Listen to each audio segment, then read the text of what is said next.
Thank you, Mr. Chairman. Members, again, my name is Ware Wendell with Texas Watch. We are opposed to Senate Bill 1628. For over 40 years, we've had very strong protections on the books for policyholders. Why? Because insurance companies have all the power. They have your money. They write the contract. They have the power.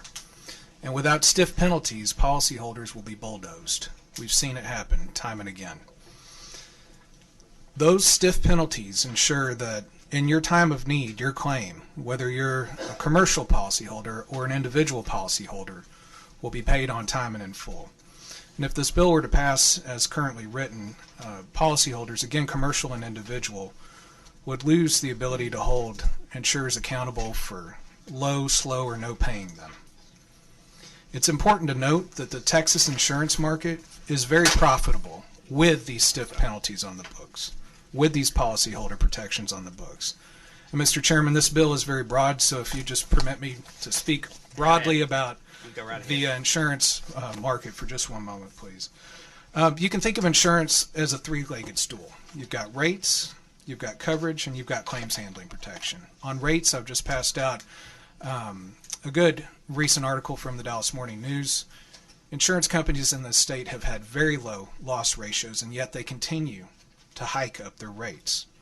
Their losses are low, they're jacking up their rates. In terms of profitability, I pulled the TDI numbers yesterday. In the last 4 reported quarters, Mr. Chairman, the homeowners carriers have pulled in a $1.47 billion net underwriting profit.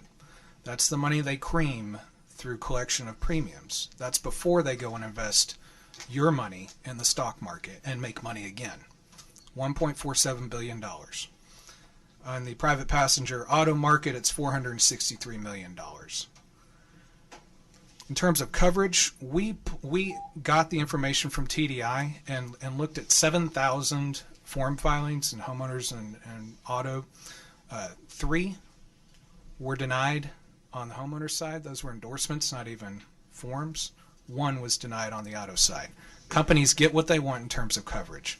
We see now that policies cover less in terms of broken pipes, foundations. Insurers are essentially self-insuring on the roofs due to high deductibles. I'm not going to go over all the problems with the bill. I will hone in, though, on the fact that it hollows out damages. And one point that really hasn't been talked about yet, it defines downward the concept of actual damages. It takes out of actual damages wrongfully denied policy benefits. That's the heart of your claim. And a right without a remedy is no right at all. Texans do not want this. I also circulated a poll that we commissioned last session from Hill Research. It's a nationally recognized Republican consulting firm. I'll wrap up, Mr. Chairman.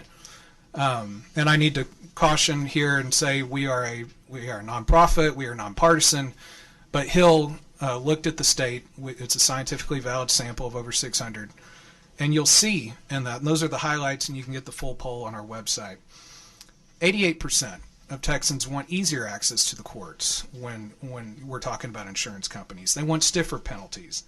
78% believe insurers wrongfully and routinely deny and underpay legitimate claims. We've heard that from policyholders today.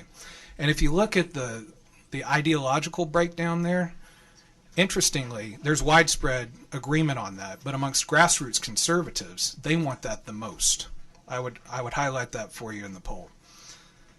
These protections in chapters 541 and 542 are the last line of defense for policyholders. Insurance companies call the tune everywhere else. Please don't take those away. Thank you, Ware, for being here. Yes, sir.